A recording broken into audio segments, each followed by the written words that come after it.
Good morning students. 96 number की video जो हमारी 12वीं क्लास की अभी चल रही है, तो इसके लिए एक लास्ट क्वेश्चन इसका बचा हुआ है, क्वेश्चन नंबर 10 है। और इसको ख़त्म करने के बाद फिर नेक्स्ट अपनी नई प्रश्नावली शुरू हो जाएगी। तो 10वां क्वेश्चन है, अंडर रूट 1 माइनस एक्स की पावर 6 डी वाई बराबर एक्स स्क्वायर और डी एक्स। ठीक है, ये दिया हुआ है और कॉन्सेप्ट हमारा वही है, पुराना ही कॉन्सेप्ट चल रहा है। और कॉन्सेप्ट के अंदर मैंने आपको ये बताया था कि आपको चरों का पृथक्करण करना है, और चरों का पृथक्करण इस तरह से करना है कि y वाले पदों को एक तरफ ले जाएं, x वाले पदों को एक तरफ ले जाएं। तो और किस तरफ ले जाना है, इसके लिए भी बार बार बात बता चुका हूँ कि अगर dy है ऊपर तो y वाले सभी पदों को एक तरफ ले आएँ, और dx अगर ऊपर है तो x के सभी पदों को इधर ले जाएँ। ठीक है, तो यहाँ पर लिख देते हैं सबसे पहले हम चरों का पृथक्करण करने पर। चरों का पृथक्करण किया तो वैल्यू क्या आती है, डी वाई यहाँ रखा, एक्स स्क्वायर है अपॉन में अंडर रूट 1 माइनस एक्स की पावर 6 और डी एक्स। ठीक है, ये डी वाई बराबर, इसमें थोड़ा सा ध्यान दीजिए। अब अगर हम इसका समाकलन करते हैं तो अंडर रूट 1 माइनस एक्स की पावर 6 और डी एक्स आ जाता है। जब इसका समाकलन किया जाएगा तो क्या विधि बनेगी, बिल्कुल सिंपल विधि इसके अंदर यूज़ हो रही है। मैं बार बार बोल चुका हूँ, ज़्यादा से ज़्यादा खंड समाकलन हमने कर लिया बस। तो x की पावर 6 आ रही है, इस x की पावर 6 को कंप्लीट करिए किस रूप में, तो यहाँ लिख देते हैं d y x square under root 1 minus x की पावर 3 लिख देते हैं इसको, और 2 लिख दिया। ठीक है, पावर 6 आ रही है तो क्यूब की पावर स्क्वायर हो गई, क्यूब की पावर स्क्वायर है ना, तो कोई यहाँ पे दिक्कत नहीं आ रही। इसी तरह से काम करना है, डी वाई बराबर एक्स स्क्वायर डी एक्स। अब अच्छा एक बार पहले टी मान लेते हैं, यहीं से डायरेक्ट हो जाएगा, दोबारा लिखने की ज़रूरत नहीं पड़ेगी इसको। यहाँ से हमने मान लिया कि एक्स क्यूब बराबर टी ले लिया, इस वाले को टी के बराबर ले लिया। सही है, जब एक्स क्यूब को टी के बराबर लेंगे तो इसका अवकलन करेंगे, 3x स्क्वायर डी एक्स बराबर डी टी, तो एक्स स्क्वायर डी एक्स बराबर डी टी अपॉन 3 हो गया। सही है, ये मान इसमें रखिए, तो एक्स स्क्वायर डी एक्स बराबर हो गया 1/3 बाहर कर दिया पहले, और यहाँ लिख दिया डी टी। सही है ना, एक्स स्क्वायर डी एक्स की जगह पर 1/3 और D T, x square D x की जगह पर डी टी अपॉन 3 आ रहा है, तो 1/3 कॉन्स्टेंट है, उसको दोबारा कर दिया, डी टी बच गया। और यहाँ पर क्या बचा, 1 माइनस टी स्क्वायर, भाई इसको टी मान रखा है ना। अब ये जो under root 1 minus t square होता है, कौन सा फार्मूला होता है, साइन इनवर्स का होता है, बिल्कुल सिंपल फार्मूला है। तो इसके आधार पे इसको हल कर दिया, y का ये डी वाई का तो y हो गया है ना, 1/3 एज इट इज़ छोड़ देंगे, फिर डी टी अपॉन में under root 1 minus t square sine inverse का बन रहा है, तो ये सीधा हो जाएगा sine inverse t plus c. T का मान वापस रख दिया तो y बराबर 1/3 साइन इनवर्स एक्स क्यूब और प्लस सी। तो इस तरह से हमारा ये जो मैटर है ये तो फिनिश हुआ। और क्वेश्चन नंबर 10 के साथ 12.4 फिनिश है। उसके बाद आते हैं हम 12.5 में। ठीक है, तो 12.5 में तरीके सिंपल ही हैं, एक जैसे सारे तरीके चल रहे हैं। चलिए पहले इसको नोट करिए, फिर आते हैं नेक्स्ट पर।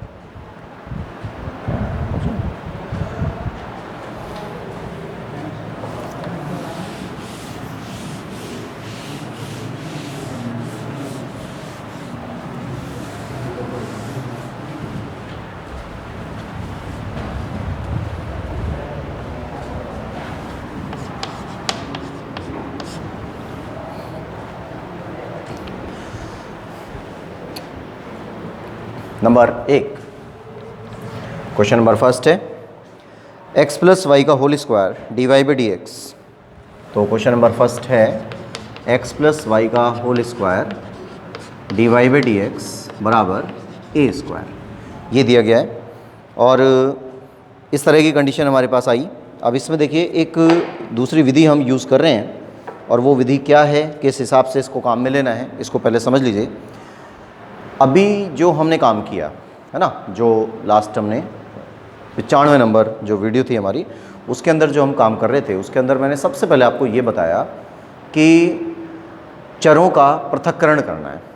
सही है, क्या काम करना है? सबसे पहले चरों का पृथक्करण। जब चरों का पृथक्करण हम करते हैं तो जिस तरफ dy होता है उस तरफ y के सभी पदों को भेज दिया जाता है, जिस तरफ dx होता है उस तरफ x के सभी पदों को भेज दिया जाता है। ये बात बिल्कुल क्लियर है, सबको समझ में आ गई है। अब जैसे जैसे हम आगे बढ़ेंगे, ये बात मैंने आपको तब भी बोला था कि जैसे जैसे हम आगे बढ़ेंगे आप ये देखेंगे कि पिछली प्रश्नावलियों से कुछ नए नियम आगे बढ़ते जाएंगे और पिछली प्रश्नावली का भी यूज़ होगा, लेकिन वो बाद में होगा। अब अगर हम इस सवाल को देखते हैं, जैसे x + y dy/dx बराबर a² लिखा हुआ है, तो क्या इस क्वेश्चन से, जैसे आप इसको देख रहे हैं, तो क्या इस क्वेश्चन को चरों का पृथक्करण से कर सकते हैं क्या? एक बार देखिए, थोड़ा सा ध्यान से देखिए, क्या हम इसको चरों के पृथक्करण से हल कर सकते हैं? चरों का पृथक्करण हो जाएगा क्या? थोड़ा सा माइंड में इसको करके देखिए, इसीलिए मैं अभी बोर्ड पे नहीं आ रहा हूँ, मैं बोर्ड के सामने ही खड़ा हूँ, लेकिन आप भी थोड़ा सा इसको करके देखिए कि अगर x + y का होल स्क्वायर लिखा हुआ है तो इसका मतलब हो गया कि हम x + y आ रहा है ना, होल स्क्वायर आ रहा है, इस x + y के होल स्क्वायर को खोल देते हैं। इस x + y के होल स्क्वायर को खोलते हैं तो क्या मिलेगा हमको? x² + 2xy + y², यही तो प्राप्त होगा। और x² + 2xy + y² प्राप्त होगा तो क्या उसमें से प्रत्येक पद को अलग कर सकते हैं? y को अलग और x को अलग कर पाएंगे? देखिए ध्यान से, अस्पष्ट फलनों में जो अवकलन बताया था उसके अंदर भी तो यही कंडीशन आ रही थी, होल स्क्वायर आ जाता है या कोई इस तरह का पद आ जाता है तो उसमें से आप इसके पक्षांतरण नहीं कर पाते। और जब पक्षांतरण नहीं कर पा रहे हैं तो इसका मीन्स हुआ कि अगर हम पक्षांतरण नहीं कर सकते, है ना, जैसे यहाँ पे आ गया कि भाई x² है, 2xy है + y² है, इस तरह की कंडीशन हमारे पास आई और अब आपसे कह दिया कि आप इसका पक्षांतरण करिए, y को अलग और x को अलग करिए, तो पॉसिबल ही नहीं है, कर ही नहीं सकते। तो ये स्थिति हमारे सामने आ जाती है और यही स्थिति अस्पष्ट फलनों में आई थी, अवकलन कर रहे थे उस टाइम, है ना। तो ये जो मैटर हैं ये कुछ थोड़े बहुत उससे मिलते जुलते से ही हैं।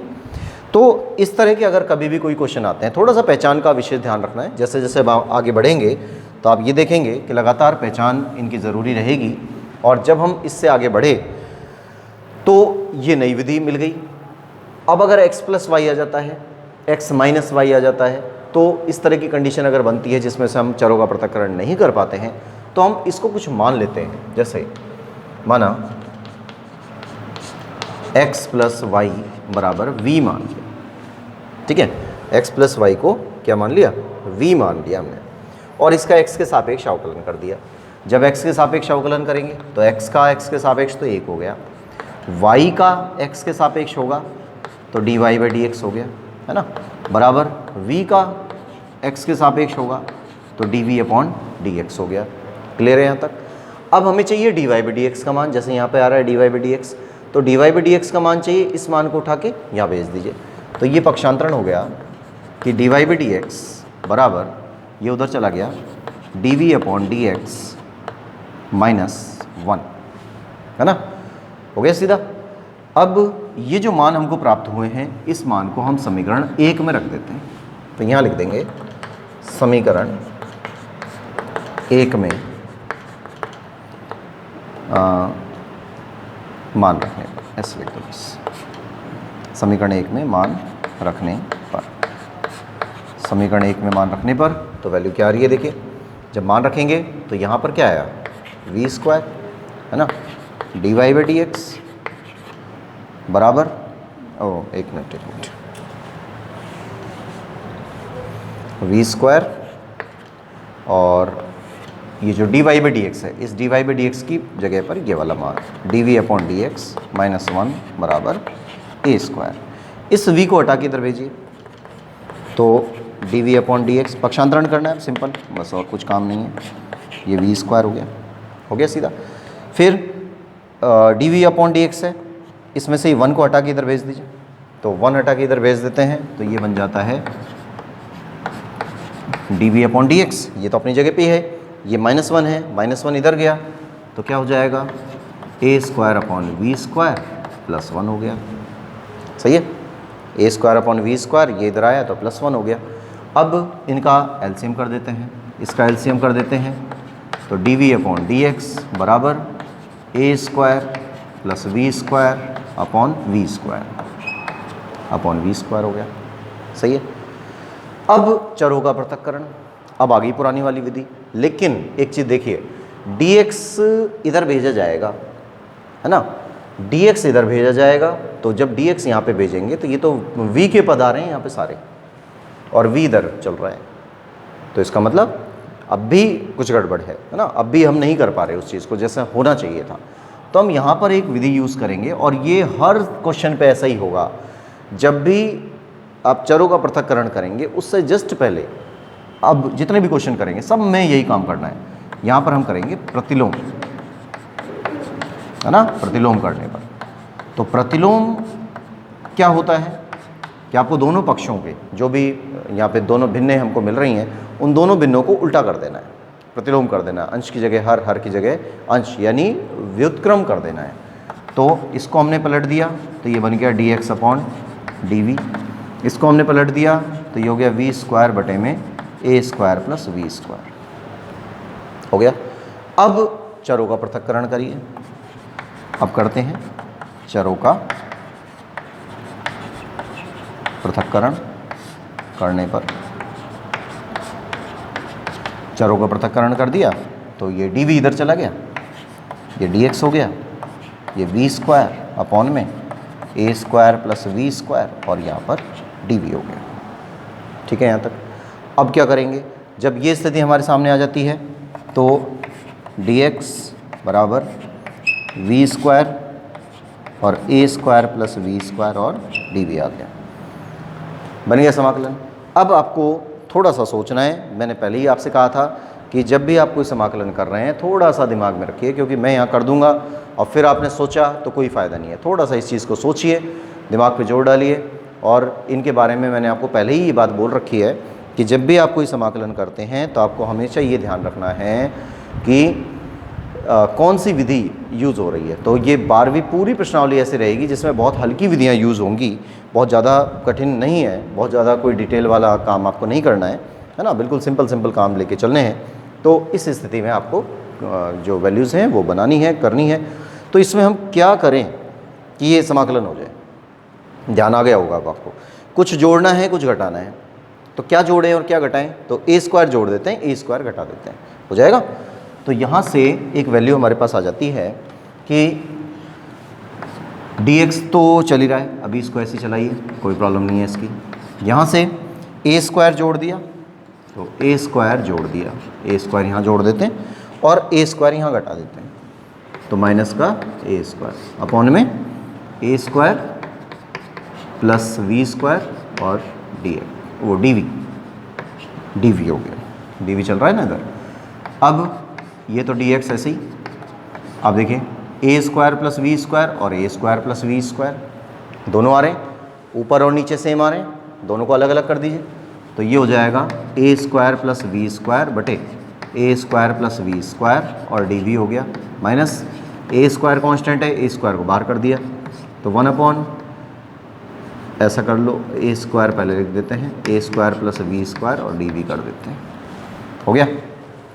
ये वाला जो पार्ट है सेम है, सेम पार्ट कट गए, बचा क्या, डी वी बच गया केवल। तो यहाँ से आ गया डी एक्स और यहाँ से आया केवल d v minus a square 1 upon a square plus v square और डी वी। इनको सॉल्व कर दीजिए तो ये x हो गया, ये v हो गया, माइनस ए स्क्वायर, किस चीज़ का फार्मूला है, ये है ध्यान, 1 upon a square plus x square, v square नहीं है, v को आपको x मान के चलना है, तो 1 अपॉन एक्स स्क्वायर प्लस ए स्क्वायर प्लस एक्स स्क्वायर किस चीज़ का है, टेन इनवर्स का है। टेन इनवर्स का 1 अपॉन ए, टेन इनवर्स x की जगह पर v अपॉन ए और प्लस c हो जाता है। अब जो v का मान है ना, v का मान रखिए, तो v का मान हमने शुरू में क्या लिया हुआ है, v बराबर x प्लस वाई है, इस x प्लस वाई को वापस यहाँ पे रख देते हैं, तो ये हो जाएगा x बराबर v की जगह पर x plus y minus a से ए कट गया, एक ए बच गया, और tan inverse x plus y upon a और प्लस सी। यहाँ पे भी तो v आ रहा है, तो v का मान रख दिया, x प्लस वाई हो गया, बटे में a हो गया। इस x से ये वाला x कैंसिल हो गया, है ना। तो थोड़ा सा ध्यान देना है, यहाँ पर पक्षांतरण करना है बस। तो y तो यहाँ रह गया, बाकी ये सारी चीज़ें जो है माइनस की आ रही हैं, इसको हटा के इधर भेज देते हैं। तो y बराबर a tan inverse x plus y upon a plus c. अब देखिए c के कारण गड़बड़ नहीं करनी है, c में कुछ भी जोड़ने, घटाने, गुणा करने, भाग करने, पक्षांतरण करने का कोई फ़र्क नहीं पड़ने वाला, ठीक है। c एक कांस्टेंट है, अगर इसको आप हमेशा प्लस में भी रखते हैं कोई प्रॉब्लम नहीं आएगी, और ये हमारा आंसर हो जाता है कि y बराबर a tan inverse x upon a x plus y upon a. अब कई बार एक कंडीशन यहाँ पर ये आ जाती है कि बाई चांस किसी कारण से हमारा कोई आंसर इसमें मिसमैच होता है, तो कोई ज़्यादा टेंशन लेने की ज़रूरत नहीं है, क्योंकि ये जो आंसर मिसमैच हो रहा है ये केवल सी के कारण हो रहा है कि सी को कैसे गुणा भाग किया गया है। वैसे तो कोशिश यही करिएगा कि भाई वो आंसर आ जाए जो बुक में दिया हुआ है, लेकिन अगर नहीं भी आता है, थोड़ा बहुत भी उससे मिसमैच होता है, तो वो केवल सी के कारण होता है, इसलिए ज़्यादा टेंशन इसकी नहीं करनी है। इसके बाद आ जाइए नंबर नेक्स्ट पर, सेकंड क्वेश्चन।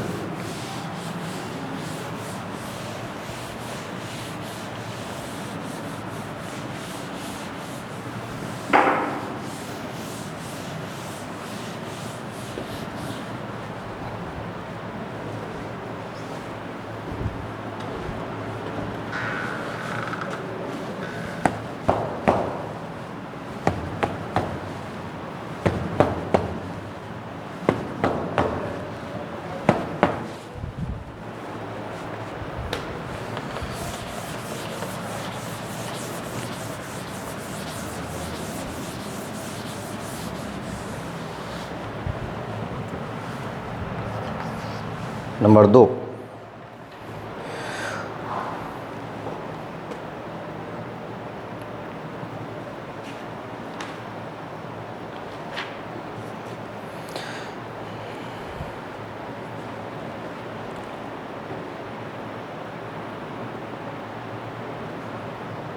ना ये देख लीजिएगा, इसमें थोड़ा सा आंसर अगर मिसमैच आ रहा है तो उसको आप थोड़ा सा आगे प्रोसेसिंग करेंगे ना, तो आंसर आ जाएगा, कोई ऐसी बड़ी बात नहीं है। इसमें ये नहीं माना जाएगा कि आंसर गलत है, थोड़ा बहुत आगे देखिएगा उसके अंदर प्रोसेसिंग जो भी आ रही है। इसके बाद आते हैं नंबर 2 पर। क्वेश्चन नंबर 2 है dy बाई डी एक्स बराबर one upon x plus y plus one. अब इसमें भी देखिए, सबसे पहले पहचान तो यही करनी है, सबसे पहला काम हमारा यही रहेगा कि इसमें से क्या हम x और y को अलग कर पाते हैं।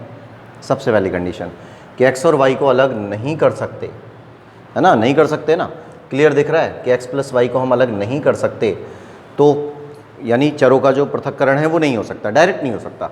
फिर हम यहाँ से मानते हैं दोबारा से कि माना x प्लस वाई बराबर v मान लिया, तो x का अवकलन करेंगे 1 आ जाएगा, y का करेंगे dy बाई डी एक्स आ जाएगा, फिर v का करेंगे तो dv अपॉन डी एक्स आ जाएगा। अब चाहिए हमें dy बाई डी एक्स का मान, तो dy बाई डी एक्स को यहाँ रखा बराबर dv अपॉन डी एक्स, इसको उधर भेज दिए, ये -1 हो गया, ये मान यहाँ रख दिया, तो इसको नंबर 1 डाल दीजिए और फिर लिख देते हैं समीकरण 1 में मान रखने पर। तो समीकरण 1 में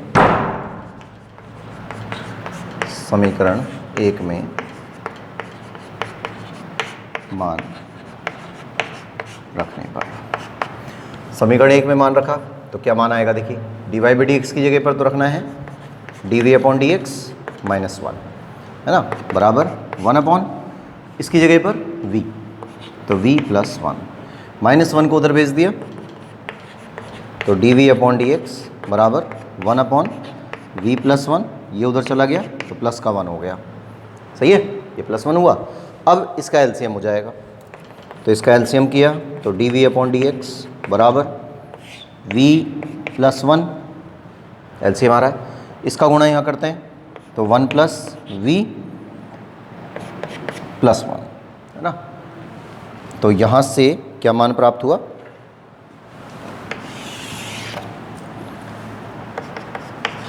dv अपॉन डी एक्स बराबर हो जाएगा v प्लस 2 और v प्लस 1, v प्लस 2 और v प्लस 1। ठीक है, अब क्या होगा, अब आएगा फिर वही कंप्लीट काम कि अब अगर आपको यहाँ से पक्षांतरण करने की, मतलब चरों का पृथक्करण करने की कोशिश करनी है, तो जैसे ही हम चरों का पृथक्करण करेंगे ये dx यहाँ आता है तो क्या सही माना जाएगा, क्योंकि ये वाला जो पक्ष है वो तो v का बन रहा है और x आप इधर भेज रहे हो, तो नहीं हो सकता है ना, गड़बड़ हो जाएगा। तो क्या बताया था मैंने अभी जस्ट पिछले वाले क्वेश्चन पे आपको बताई थी कि अगर ये स्थिति हमारे पास होती है कि हमको चरों का पृथक्करण करना है तो उससे जस्ट पहले क्या करना पड़ता है, प्रतिलोम कर देंगे। तो यहाँ लिख देंगे प्रतिलोम करने पर, सही है, प्रतिलोम कर दिया तो प्रतिलोम कर देंगे तो वैल्यू क्या मिल रही है हमको, देखिए यहाँ से प्रतिलोम करने पर ये उल्टा हो गया, dx अपॉन dv हो गया बराबर v प्लस 1 और v प्लस 2 हो गया, है ना, dx अपॉन dv हो गया v प्लस 1 और v प्लस 2 हो गया। अब इस dv को इधर भेज दिए तो ये आ जाता है dx बराबर v प्लस 1 v प्लस 2 और dv हो गया। इसको अब हल करना है। अब इसमें भी देखिए वही काम है, तो मैंने आपको पहले ही बोल दिया कि इसमें कोई बहुत ज़्यादा टिपिकल समाकलन नहीं आएगा, बहुत हल्का समाकलन आएगा, एकदम बेसिक कॉन्सेप्ट पर आधारित होगा। तो बेसिक कॉन्सेप्ट पर आधारित है, नीचे v प्लस 2 आ रहा है, ऊपर आ रहा है v प्लस 1। तो v प्लस 1 को जब आप इसको हल करते हैं तो v प्लस 1 के अनुसार क्या आएगा, क्या करना पड़ेगा हमें, एक जोड़ देंगे एक घटा देंगे, हो गया ना, वही काम करना है। तो यहाँ से एक जोड़ दिया, देखिए जोड़ेंगे तो वो इसके अंदर जुड़ गया, है ना, एक जोड़ रहे हैं एक घटा रहे हैं, तो जो जोड़ेंगे वो तो यहाँ जुड़ गया तो 2 हो गए, और एक घटा दिया ये -1 हो गया, और अपॉन में v प्लस 2 हो गया और ये dv आ गया। ठीक है, अब इनको अलग अलग करिए तो ये हो जाता है dx बराबर यहाँ से v plus 2 dv minus 1 upon v plus 2 dv। तो इसका मान क्या होगा, ये तो हो गया dx, इसकी जगह पर कट गए दोनों, dv बच जाएगा यहाँ से माइनस 1 अपॉन v प्लस 2 और dv हो गया। सही है, dx हटा दो, मतलब dx का करेंगे तो x हो जाएगा, सिंपल हो गया। और dv का जब हल करते हैं तो यहाँ से v आता है माइनस, इसको हल करेंगे तो क्या आएगा 1 upon v plus 2। 1 upon v plus 2 का मतलब क्या हो गया, लॉग v, लॉग वाला जो मैटर है इसको मॉडुलस में लेना है ना, तो log v प्लस 2 और प्लस c, इस तरह से कर देते हैं। फिर v का मान वापस रखना है, v का मान वापस रखिए तो v का मान है x प्लस वाई, ये मान यहाँ रख देते हैं, तो यहाँ लिख देंगे v का मान रखने पर, v का मान रख दिया तो x तो यहाँ पे पहले से ही है, x बराबर यहाँ आ जाएगा x plus y minus log x plus y plus 2 और प्लस c। ठीक है, x से ये वाला x कैंसिल हो गया तो 0 बराबर y minus log x plus y plus 2 plus c, ये आ जाता है हमारे पास। तो थोड़ा सा आंसर देख लीजिए इसका क्या क्या इसका मेन मैटर है। अगर इसको आप 0 के बराबर भी रख देते हैं तो कोई बहुत बड़ी बात नहीं है ना। इसको थोड़ा सा और हल कर लेते हैं कि y को इधर ले लेते हैं और log x plus y plus 2 plus c।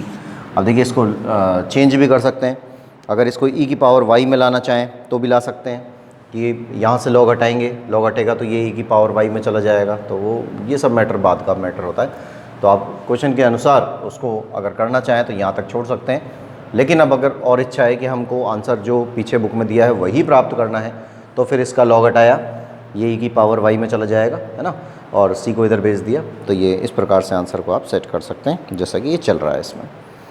ठीक, तो ये स्थिति हमारी इस क्वेश्चन की बनती है, इसको नोट करिए।